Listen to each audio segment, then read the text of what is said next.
Saudara, polisi mulai menyelidiki dugaan pungutan liar di SMA Negeri 8 Medan, Sumatera Utara. Saat ini polisi masih dalam tahap klarifikasi kepada orang tua murid yang melaporkan dugaan pungutan liar. Polda Sumatera Utara telah mengirimkan undangan kepada sejumlah pihak untuk dilakukan klarifikasi terkait laporan adanya pungli di SMA 8 Medan. Selain itu, Polda Sumatera Utara juga berkoordinasi dengan Inspektorat Provinsi Sumut untuk mengusut kasus ini. Saat ini sedang berproses di tahap penyelidikan yang menangani Subdit Tipikor di Treskrimsus Polda Sumatera Utara. Proses sedang berjalan, proses klarifikasi juga sudah dilakukan, dan sekali lagi bahwa kita tentu tetap harus berkoordinasi dengan inspektorat. Artinya sudah ada yang diperiksa karena klarifikasi tadi? Bukan pemeriksaan ya, kita mengundang untuk mengklarifikasi. Nilainya bagus, tapi ditinggal kelas. tinggal kelas. Alasannya? Alasannya karena absen. Absennya berapa, Pak? Nah, absennya dibikin sementara peraturan dari pemerintah, dari Permendikbud. Ini 25% dari jumlah. Orang tua siswi SMA Negeri 8 Medan ini mengamuk lantaran anaknya tinggal kelas. Dirinya curiga anaknya tidak naik kelas karena pernah melaporkan praktik korupsi kepala sekolah. Coki Indra mengatakan anaknya tinggal kelas karena masalah absensi. Coki menyebut alasan itu tidak masuk akal karena ketidakhadiran anaknya di kelas masih jauh dari batas maksimal yang ditetapkan Menteri Pendidikan, yakni 25%. Saya sudah melaporkan kepada instansi terkait ke Polda Sumut. Pertama saya nggak mau melalui jalur hukum, Pak. Saya ambil instansi terkait, dinas, seluruhnya ke gubernuran, saya laporkan. Tapi tindakan tadi itu nggak ada. Ya jadi karena ada melanggar hukum, saya laporkan ke hukum, ke Polda. Dugaan Korupsi dan pungutan liar. berapa itu, Pak? Sekitar 1,8.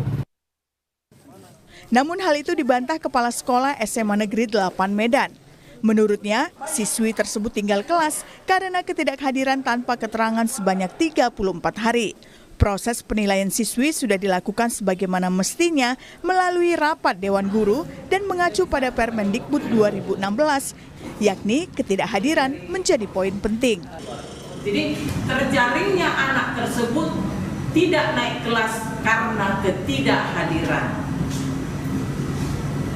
Ketidakhadiran melebihi kriteria anak didik yang naik kelas sesuai dengan kesepakatan dari Dewan Guru. Jadi, apa yang dituduhkan orang tua murid tersebut tidaklah benar. Mengada-ada bahwa anaknya tidak naik kelas oleh pihak sekolah karena sentimen pribadi maupun adanya laporan korupsi dan pungli itu tidak benar. Pasca viralnya video orang tua siswi yang protes karena anaknya tinggal kelas di SMA Negeri 8 Medan, Dinas Pendidikan Sumatera Utara menggelar pertemuan dengan kepala sekolah dan sejumlah pihak terkait. Disdik Sumut meminta sekolah untuk meninjau ulang siswi yang tinggal kelas karena siswi itu memiliki prestasi dan berkelakuan baik. Tim Liputan Kompas TV. Sementara saya tahu sendiri, rapat itu tidak ada. Lebih lanjut soal dugaan anak tinggal kelas karena orang tua melapor soal pungli di sekolah. Kita tanyakan langsung pada orang tua siswi dan pelapor dugaan pungli di SMA Negeri 8, Coki Indra, dan Kepala Bidang SMA Dinas Pendidikan Sumatera Utara, Basir Hasibuan. Selamat pagi Pak Coki, Pak Basir. Selamat pagi. Baik. Saya ke Pak Basir dulu sebagai Dinas Pendidikan yang bertugas di Sumatera Utara nih. Pak Basir, saya dudukan dulu permasalahannya. Ini kan perihal absensi katanya ya, bahwa sang anak ini tidak naik kelas karena perihal absensi, sedangkan dari pihak orang tua sebenarnya absensinya masih memenuhi syarat. Nah, saya akan tanyakan dulu ini sebelum beranjak ke laporan pungli begitu. Kalau peraturan Menteri Pendidikan dan Kebudayaan, berapa persen untuk absensi sebagai syarat kenaikan kelas untuk siswa, Pak Basir? Ya, terima kasih. Yang pertama perihal absensi, sesungguhnya di Permendikbud 23 tahun 2016 sebagai Permendikbud yang terakhir yang berkaitan dengan standar penilaian Ya.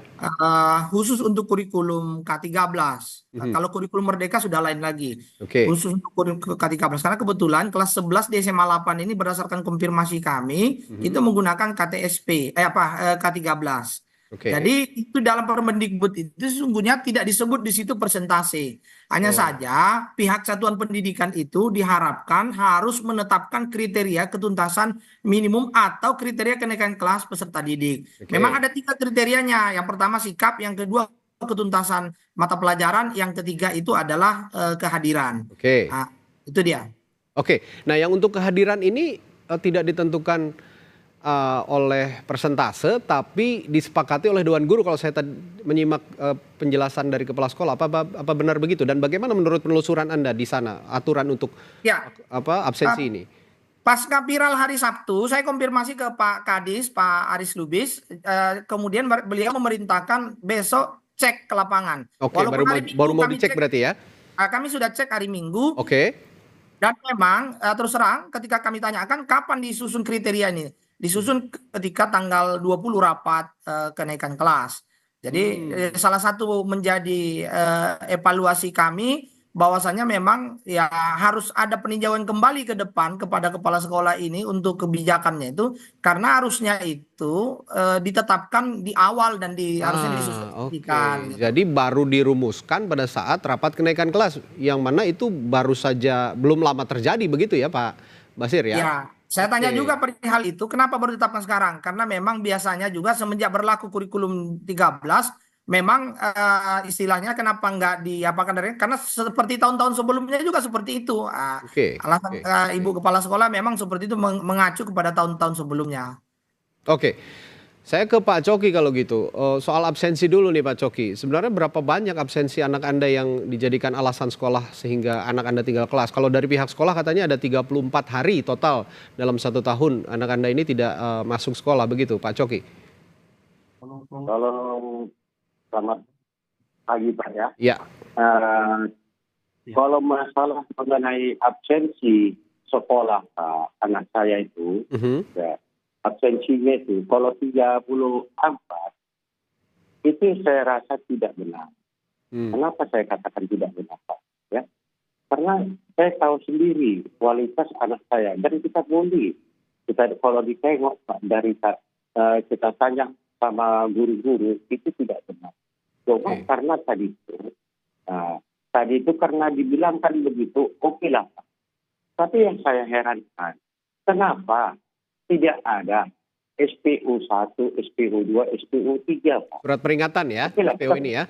Surat peringatan sama orang tua. Oke. Yang baru datang SPO-nya Pak, tanggal 10 Juli, disitulah dipanggil. Dan tanggal 11-nya dihadiri oleh istri saya dan anak saya. Tanggal berapa Pak? Mohon maaf. Tanggal 10 Juli. Oh, tanggal 10 Juli, oke. Juni. Juni. Ya. Juni. Dan tanggal 11-nya anak saya dan istri saya menghadirinya Pak. Oke. Dan maaf ya Pak ya, pada waktu dihadirkan istri saya sama anak saya datang, yang ditanyakan kenapa nggak bapaknya yang datang. Oke. Ya, artinya begini Pak, ini dari pengakuan pihak sekolah juga. Kalau Bapak tadi mengatakan tidak ada SPO 1, SPO 2, SPO 3 begitu ya. Ini dari pihak sekolah, ini klaim pihak sekolah ya Pak ya, ada dari kepala sekolah, ada sebanyak 4 kali katanya memanggil orang tua siswa untuk membahas soal anaknya yang sering tidak masuk, tapi tidak ada respons dari pihak orang tua. Yang mana ini dalam hal ini sebenarnya Bapak Coki sendiri. Apakah betul begitu Pak? Tidak ada Pak, cuma Tidak ada panggilan ya Pak ya? Ya, tidak ada. Itulah tanggal 1 aja. Oke. Tanggal 10 Juni disuruh hadir. Oke. Itu. Nah, kalau gitu saya konfirmasi lagi ke Pak Basir. Pak Basir, apakah fakta ini juga ya fakta-fakta yang diungkapkan oleh pihak sekolah maupun dari orang tua siswa juga akan di cross check soal surat peringatan kepada orang tua ini atau surat pemanggilan? Kalau dari pihak sekolah kan mengatakan sudah 4 kali dipanggil, tapi Pak Coki sendiri sebagai orang tua tidak merasa pernah dipanggil. Ini akan di cross check juga karena menyurat ini juga pasti akan ada dokumen yang bisa dijadikan bukti begitu Pak Basir. Ya, kami hadir di situ dengan Kasih SMA wilayah 1, Pak Yoyon, Oke. berdua kami. Jadi ketika saya konfirmasi, pernah nggak orang tua anak ini dipanggil perihal kehadiran? Ditunjukkan ke kita yang ada suratnya itu tanggal 10 tapi dihadiri orang tua tanggal 11. Benar tadi disampaikan Pak Coki yang hadir orang tua perempuan dan anaknya. Tapi disampaikan ada pernah juga dipanggil tanggal 7 September 2023. Oke. Orang tua yang bersangkutan ada dipanggil oleh guru BK. Oke. Maka saya sampaikan kemarin sama Bu Kepala Sekolah ke depan kalau dipanggil itu tetap harus ada tertulis. Maksudnya apapun keputusan yang Oke. diputuskan Iya, atau betul. diperingatkan ada bukti tertulis kita yang dipegang orang tua Betul. atau minimal di buku induk atau buku masalah atau buku kasus di satuan pendidikan. Nah, itu kalau kita ingatkan beberapa hal kemarin sama kepala sekolah dan insya Allah akan diperbaiki ke depan. Oke, nah ini berarti sudah mulai tampak permasalahannya bahwa ternyata fakta sementara yang kita dapat dari perbincangan kita pagi hari ini adalah bahwa saat ini sudah ada surat pemanggilan sekali dan itu hadir. Tapi sebelumnya ada pemanggilan tapi tanpa surat sehingga itu tidak dianggap legal begitu ya Pak Basir ya? Ada juga suratnya, informasi dari BK-nya ada juga suratnya, tapi tanggal 7 September begitu kami minta, dia belum bisa menunjukkan karena sudah lama. Oke, berarti tidak bisa menunjukkan surat bukti Kami itu. sudah minta juga kalau nanti ketemu tolong dikirimkan ke kita. Oke, ini terlepas dari soal absensi. Nah, tadi Anda juga mengatakan Pak Basir bahwa pertimbangan seorang anak bisa naik kelas atau tinggal kelas begitu. Ini kan tidak hanya masalah absensi, tapi juga masalah akademis dan faktor-faktor lainnya begitu. Nah, kalau selebihnya menurut penelusuran Anda seorang anak yang ada di SMA 8 anaknya Pak Coki ini dalam hal ini yang secara khusus itu secara akademik tidak ada masalah ya Pak ya kalau dilihat?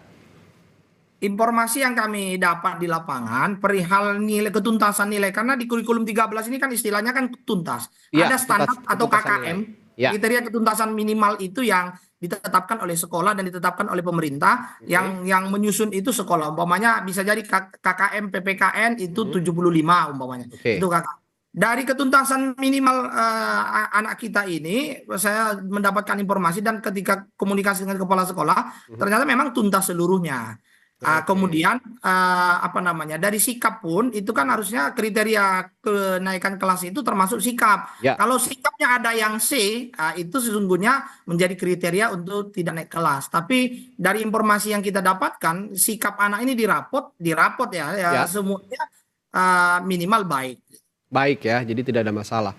Oke, ini yang juga harus ditelusuri lebih dalam oleh Dinas Pendidikan. Dan juga bersama-sama dengan pihak sekolah nanti juga ada dari pihak orang tua siswa. Saya kembali ke Pak Coki. Pak Coki, saya kembali masalah absensi ya. Ini tadi Anda mengatakan tidak benar bahwa ada 34 hari anak Anda tidak ada keterangan, tidak masuk sekolah. Nah kalau menurut penelusuran Pak Coki sendiri atau Anda sendiri langsung menanyakan ke anak Bapak begitu, ini kehadirannya memang ada alfa tapi ada surat atau bagaimana Pak? Ya. Kalau saya tanya, karena saya pun kan parkiran di Puskesmas Pak, kerja saya ya Pak ya.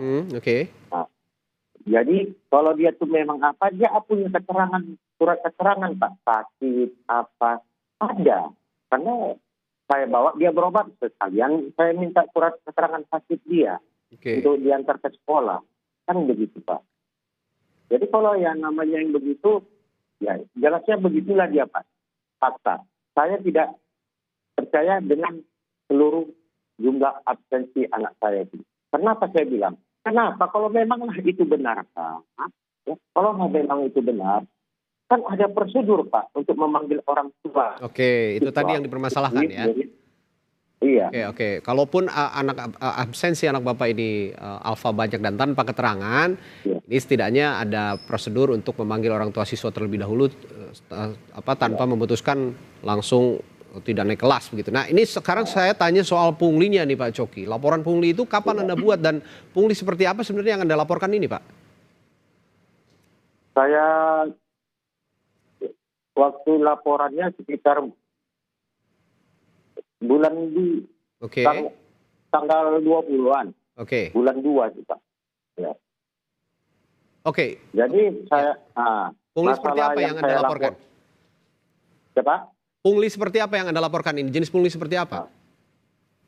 Punglinya kan begini Pak, di dalam Permendikbud nomor 16 ayat 6 dan pasal 13, ya Pak ya, itu dikatakan sebelum kita sebelum untuk mengutipkan uang SPP kepada siswa yang akan datang, kita harus membuat LPJ kepada orang tua murid selaku kita menerima uang SPP itu dari orang tua murid.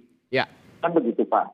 Nah, tahun 2022 Ibu itu ada mengeluarkan RAPBS. Nah, di RAPBS itu ada total pengeluarannya sekitar berapa? Ada lupa pula saya Pak. Itulah dibagi dengan jumlah siswa Pak. Jadi mendapatlah angka 150.000 per bulan. Kan gitu Pak. Nah, jadi setelah itu Pak, habis tahun 2023 Pak, ya 2023 itulah saya katakan pasal 16 ayat 6 dan pasal 13 dari Permendikbud.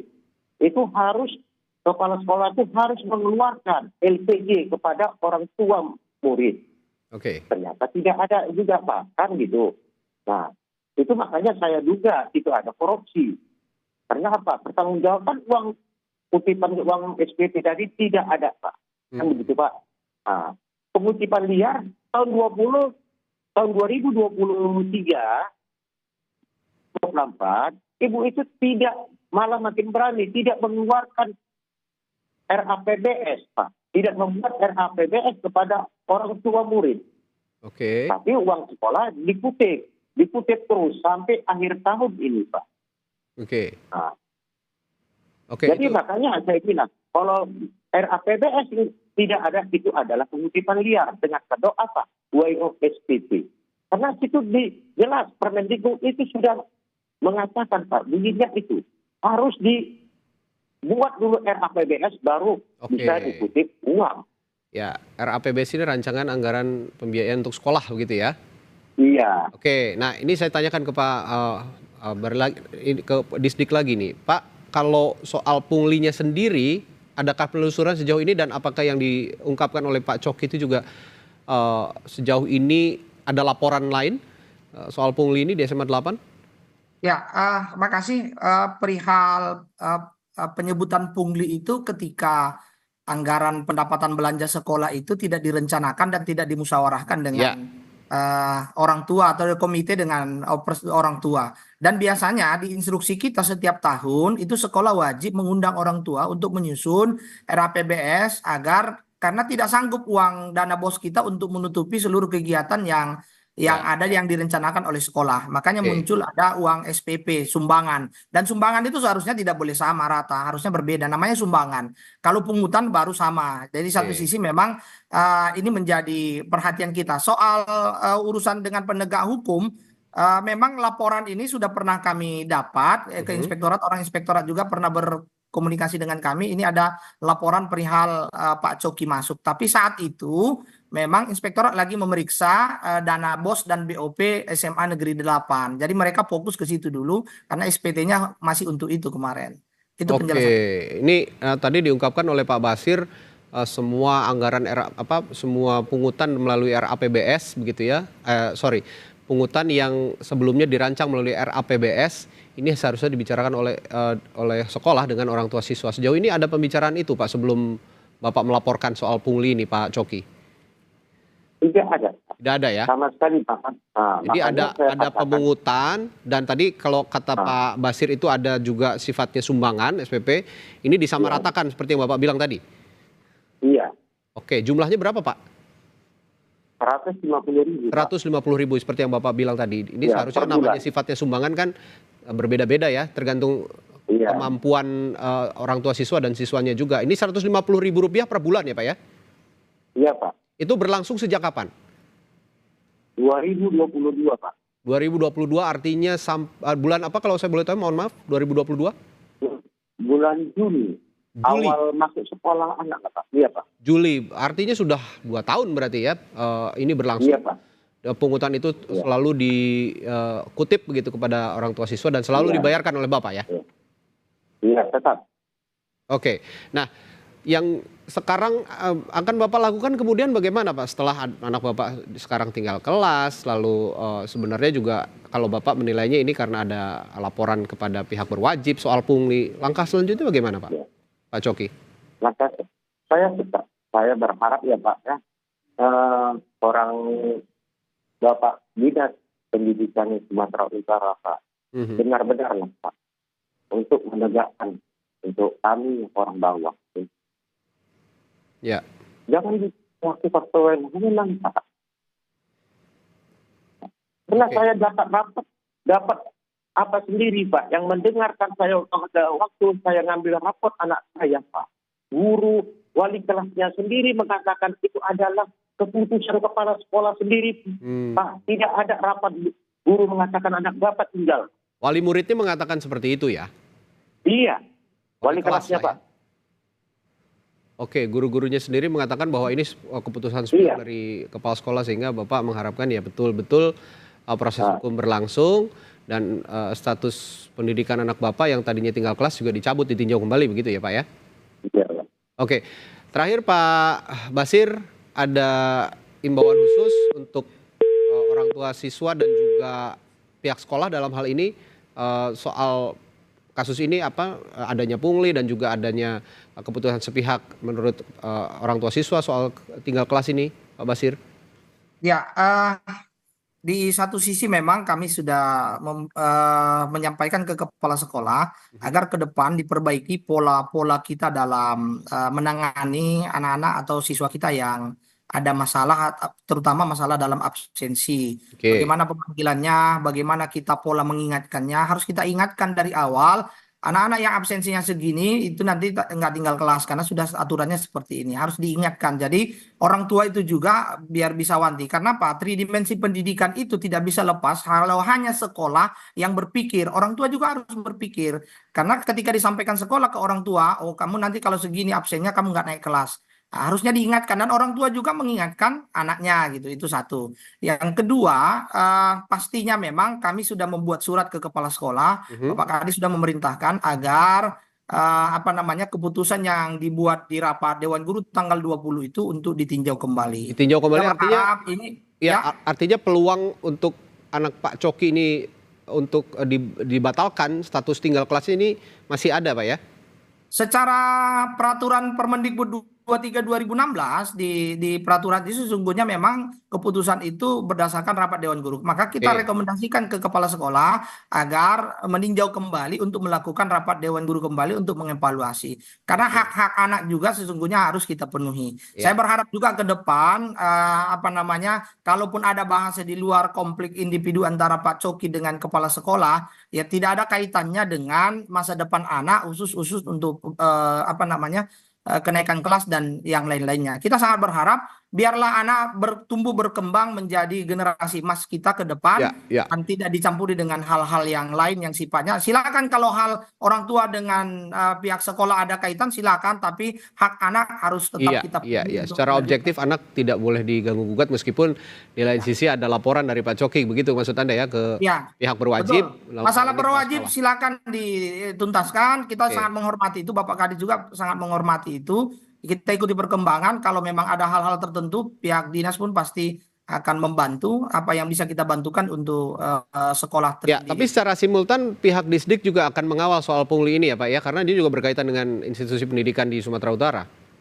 Ya, makanya bahasa pungli itu kan memang kan harus kita kita luruskan dulu. Karena kita belum wajib belajar 12 tahun, maka secara Undang-Undang 20 dan PP 48 kita masih diberikan kewenangan untuk meminta kontribusi dari orang tua.